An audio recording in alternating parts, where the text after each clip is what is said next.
Hello friends, welcome to my YouTube channel Babita Deepak tuition classes learn with basics.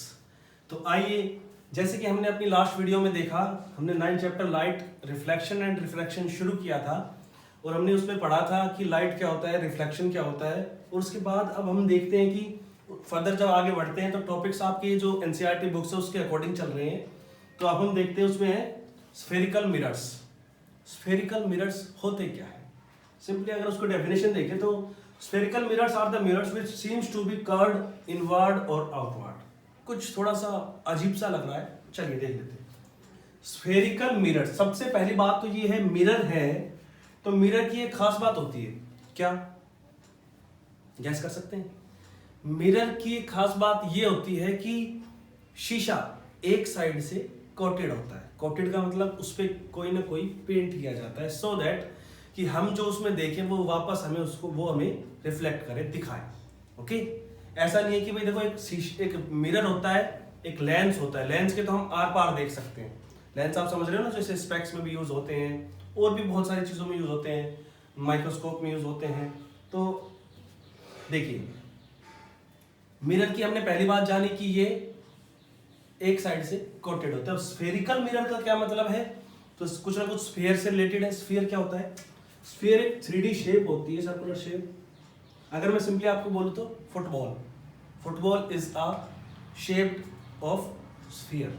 ठीक है, तो अगर हम जैसे मान लो ये स्फीयर है, मैंने 2 स्फीयर बना दी, देख लीजिएगा सर्कुलर शेप है। देखिए स्फेरिकल मिरर, तो देखिए कॉमन सी बात है, इसकी एक साइड तो कोटेड होगी। तो मान लीजिए हम इसकी बाहर वाली साइड को कोटेड कर देते हैं,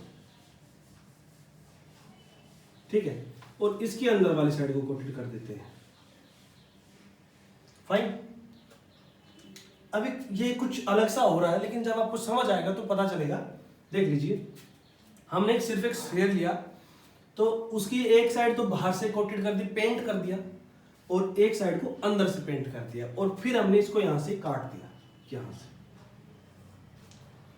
अगर यहां से काटेंगे तो हमारे पास कुछ ऐसा दिखेगा। काटने के बाद देखिए,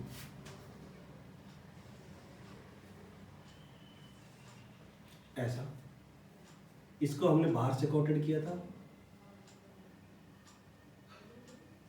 और इसको हमने अंदर से। फाइन, बस इतना सा ही ध्यान रखना है। ये हमारे पास बन गए स्फेरिकल मिरर्स। इसको बोलते हैं कॉनकेव मिरर और इसको बोलते हैं convex mirror.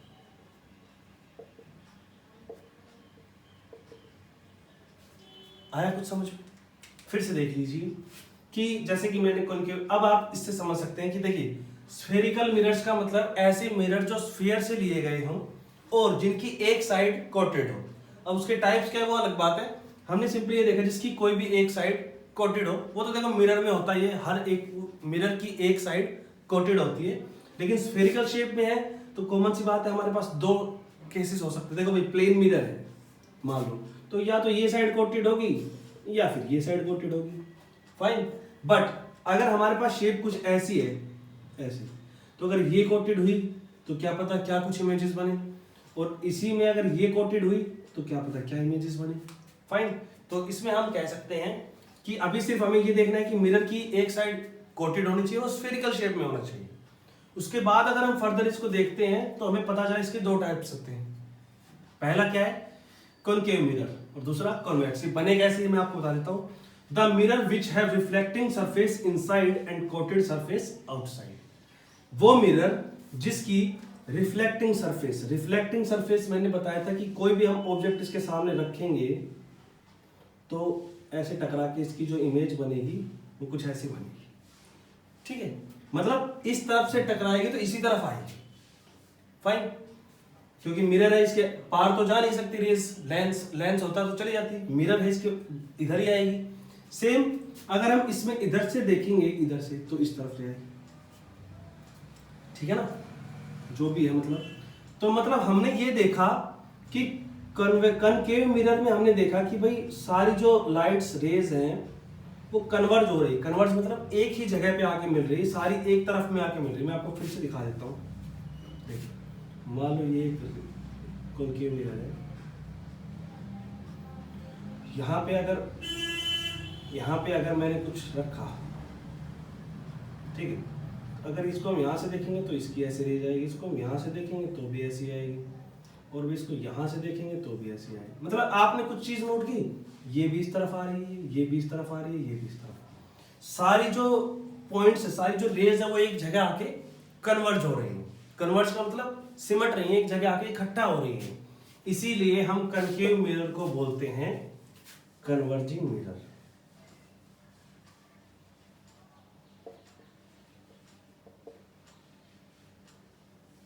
Fine, concave mirror को बोलते हैं कन्वर्जिंग मिरर। और आप इसको याद कैसे रखेंगे? मान लो ये कनकेव मिरर है, तो आप इसको याद रख कैसे रखें? ये मैंने खुद से बनाया है, आप इसको देख लीजिएगा अगर आपको सूटेबल हो तो। कॉनकेव, कॉनकेव, केव, केव मतलब होता है गुफा। देखिए ये गुफा के टाइप में है, ऐसा कुछ, ऐसे कुछ मान लो एक गुफा टाइप में है, इसको हम ऐसे याद कर सकते हैं केव नाम से। कॉनकेव, केव का मतलब होता है गुफा, और गुफा वो जिसके अंदर जाया जाए। अंदर, अंदर का मतलब है कि उसका अंदर वाला पार्ट रिफ्लेक्टिंग है। आया कुछ समझ? ये ठीक, ये तो हो गया कॉनकेव। फिर आते हैं कॉन्वेक्स मिरर पे। तो कॉन्वेक्स मिरर पे जैसे कि हमने देखा कि मान लो ऐसा कुछ था, तो एक साइड तो कोटेड, इसकी कॉमन सी बात है, और बाहर वाली साइड अगर मान लो मैंने यहाँ पे कुछ रखा हुआ है जैसे, तो ये हम देखेंगे तो ऐसे जाएगी, ऐसे। तो आपने देखा कि ये सारी जो रेज हैं ऐसे आके ऐसे गई, ऐसे आके ऐसे गई, ऐसे आके ऐसे, ये सारी डाइवर्ज हो रही है, मतलब बिखर रही हैं और दूर दूर की तरफ जा रही है, अवे। तो इसको हमने बोल दिया डाइवर्जिंग मिरर।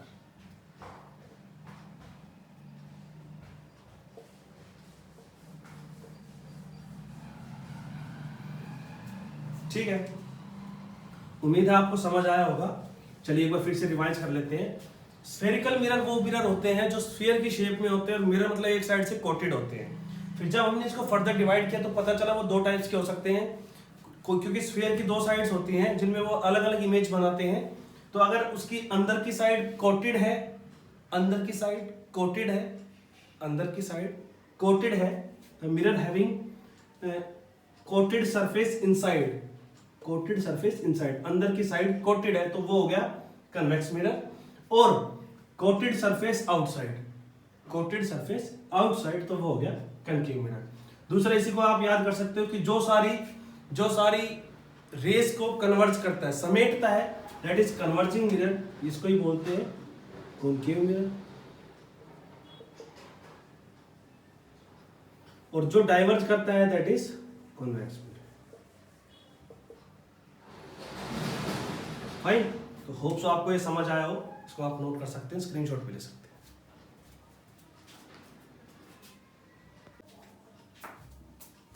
जी, तो हम पहले पढ़ चुके हैं स्फेरिकल मिरर्स के बारे में। तो अब कुछ ऐसी टर्म्स जो हम स्फेरिकल मिरर्स के बारे में जानना बहुत जरूरी है, और ये कई बार हमें वन वर्ड में या वन मार्क क्वेश्चन में मिल भी जाती है। इनकी डेफिनेशन लिखना, इनके बारे में पूछना कि होता क्या है, स्पेशली न्यूमेरिकल्स में ये हमें बहुत काम आएंगी, तो पढ़ना बहुत जरूरी है। आइए देखते हैं। तो इनको हमने important terms used in spherical mirrors ये नाम दे दिया है। चलिए देखते हैं। सबसे पहला होता है पोल। ये देखिए, जब ये अभी तो मैं आपको डेफिनेशन बता रहा हूँ, लेकिन जैसे ही आप डायग्राम पे आएंगे आपको सारी चीजें समझ आ जाएंगी कि ये होता क्या है और कहाँ यूज होता है। देखिए, first one is pole. It is the centre point of curvature of mirror. सबसे पहले तो आपको पता होना कि सेंटर पॉइंट तो पता है, बीच का। कर्वेचर क्या होता है? कर्वेचर का मतलब होता है छोटा सा कर्व। तो कर्वेचर का मतलब होता है कि मिरर, भाई जो हमने मिरर लिया हुआ है, कोई भी मिरर मान लो कॉनकेव है, कन्वेक्स, उसका सेंटर पॉइंट, जैसे कि मैंने डायग्राम में आपको बताया कि ये कर्वेचर है, उसका सेंटर पॉइंट है यहां, दैट इज पी, पोल। आगे समझो, फिर से देख लेते हैं। It is the centre point of curvature of mirror. ये जो सेंटर, ये जो कर्वेचर है, इसका सेंटर पॉइंट है, इसको बोलते हैं पोल। आगे समझ में, चलिए आगे। सेंटर ऑफ कर्वेचर, देखिए कर्वेचर जो ये कर्व है कहां से लिया गया है? स्फीयर से, जैसे कि मैंने बताया था। अगर हम इसको पूरा स्फीयर ड्रॉ करते हैं तो इसका सेंटर कुछ यहां आएगा। तो देखो, ये तो पूरा स्फीयर का है सेंटर, बट हमने देखा कि कर्व भी इसी से लिया गया है, तो कॉमन सी बात है इसका सेंटर भी यही होगा। तो इसको हम लिख सकते हैं it is the centre of sphere. ये आपको याद करने के लिए है। देखिए इट डजंट मैटर कि इनको लिखा क्या जाता है, डेफिनेशन क्या होती है, सिर्फ आपको समझ आना चाहिए। लिख तो आप खुद से भी सकते हैं। तो अगर मैं यहाँ पे लिख देता कि भाई इट इज द कर्वेचर का सेंटर है, या फिर हम बोल सकते हैं इसको डिस्टेंस से नापते कुछ, तो आपको शायद समझ ना आता। बट अगर हम इसको देख पा रहे हैं कि हमने कर्वेचर कहां से लिया है, एक स्फीयर से, तो जो स्फीयर का सेंटर होगा वही कर्वेचर का सेंटर होगा। तो इसको डिनोट करते हैं हम सी से। ये हमने यहाँ पे सी दिखा दिया, ये है सेंटर ऑफ कर्वेचर। आगे चलते हैं। प्रिंसिपल एक्सिस, एक्सिस का मतलब तो आप समझते हो कोई भी पर्टिकुलर लाइन, कोई भी जो हमने ड्रॉ की हुई बेसिक, और प्रिंसिपल का मतलब एक ऐसी स्टैंडर्ड लाइन जहां से हम सारी चीजें मेजर करेंगे, या जिसको हम एक स्टैंडर्ड बेसिक वैल्यू लेके चलते हैं। देखिए ये मैंने दिखा रखा है, ये लाइन जो इसके बीचों बीच, it is the line passing through the pole of mirror. एक ऐसी लाइन है जो पोल से, सेंटर ऑफ कर्वेचर से पोल, सेंटर ऑफ कर्वेचर से पोल, मैंने यहाँ पे लिखा नहीं है सॉरी, सेंटर ऑफ कर्वेचर से पोल तक जो लाइन आपस में मिलती है, स्ट्रेट लाइन, उसको बोलते हैं प्रिंसिपल एक्सिस। ठीक है, प्रिंसिपल एक्सिस जो सेंटर ऑफ कर्वेचर और पोल के बीच खींची जाती है। आगे समझो जी, चलिए। फिर आता है रेडियस ऑफ कर्वेचर। फिर वही बात कि कर्वेचर का मान लो रेडियस ये है, हमने बाद में देखा कि भाई ये बना तो स्फीयर से ही है, और अगर स्फीयर का रेडियस ये होगा तो कर्वेचर का भी सेम ही होगा। तो इसको हम सिंपली लिख सकते हैं it is the radius of sphere. Okay, समझ आ रहा है आपको, दैट इज आर। अब एक चीज और देखने लायक है, मान लो सेंटर तो यहां है और ये पूरी ये कर्वेचर यहां है, तो क्या हम इसको पूरे को आर बोल सकते हैं? भाई देखो मान लो कर्वेचर तो ये है और इसका सेंटर ये है, तो कॉमन सी बात है ये सारे इसके रेडियस ही होंगे। तो हमने इतने डिस्टेंस को मान लिया आर। ठीक है, that is radius of curvature. फिर आगे चलते हैं, फोकस। अब इस पे आपको इन दोनों पॉइंट्स पे थोड़ा सा ज्यादा ध्यान देना है, क्योंकि आपके हायर क्लासेस में भी काम आएंगी। ये तो नॉर्मल सी चीजें थी जो आपको मैंने बता दी है। अब थोड़ा सा डीपली पढ़ते, थोड़ा सा आराम से देखिए। मान लो मैंने इसके सामने एक ऑब्जेक्ट रख दिया, ठीक है, तो ऑब्जेक्ट की अगर इमेज बनेगी तो यहां से एक लाइट रहेगी और वो कुछ ऐसे आई, फिर मान लो यहां से ऐसे गई और ये तो जाके ऐसे ऐसे आई, और ये ऐसे जाके वापिस ऐसे आई। ठीक है, फिर एक और चलो मान लो यहां से ऐसे गई और ऐसे आई, ऐसे जाके और ऐसे। तो आप इन तीनों चीजों में एक चीज देख रहे हैं कि ये तीनों चीजों में एक ऐसा पॉइंट है जहां पे सारी रेज आकर मिल रही है। एक ऐसा पॉइंट है जहां पर सारी रेज आकर मिल रही है, and that is called as focus. जहां पर किसी भी मिरर की सारी रेज आकर, जो रिफ्लेक्टिंग, जो मतलब रिफ्लेक्ट होने के बाद जो रेज है वो आकर मिलती है, उसको बोलते हैं फोकस, और डिनोट होता है कैपिटल एफ से। फाइन, आगे समझ। फिर समझ लीजिए एक बार कि कोई भी ऑब्जेक्ट कहीं भी रखा हुआ है और उसकी जो हम रेज लेते हैं, और वो रेज मतलब 2 से 3 रेज अगर हम जो हम सोल्व करते हैं प्रैक्टिकली आपको शो करने के लिए, तो उसमें 2 से 3 रेज लेते हैं। वो जहां भी रेज सारी आकर मिलती है एक पॉइंट पर, उसको हम बोलते हैं फोकस। ठीक है, उसको कैपिटल एफ से डिनोट करते हैं, the point where all reflected rays meet.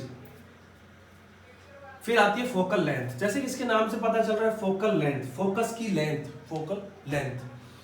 लेकिन अब हमें पता कैसे लगेगा कि फोकल लेंथ है कौन सी? तो इसको आप बता सकते हो कि मैं यहां पे लिख सकता हूं कि नोट में ऑल लेंथ आर मेजर्ड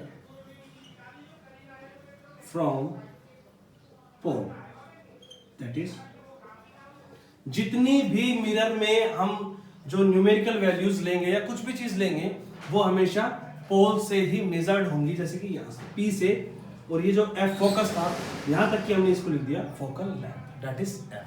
तो होप सो आपको ये सारी टर्म समझ आई होंगी। नहीं आई हुई तो आप मुझे प्लीज कमेंट में बताइएगा, और अगर अच्छी लगी हो और समझ में आई हो तो इस वीडियो को लाइक कीजिएगा, शेयर कीजिएगा, चैनल को सब्सक्राइब कीजिएगा और अपना सपोर्ट दीजिएगा, प्यार दीजिएगा। Thank you. इसको आप नोट कर सकते हैं। Thank you.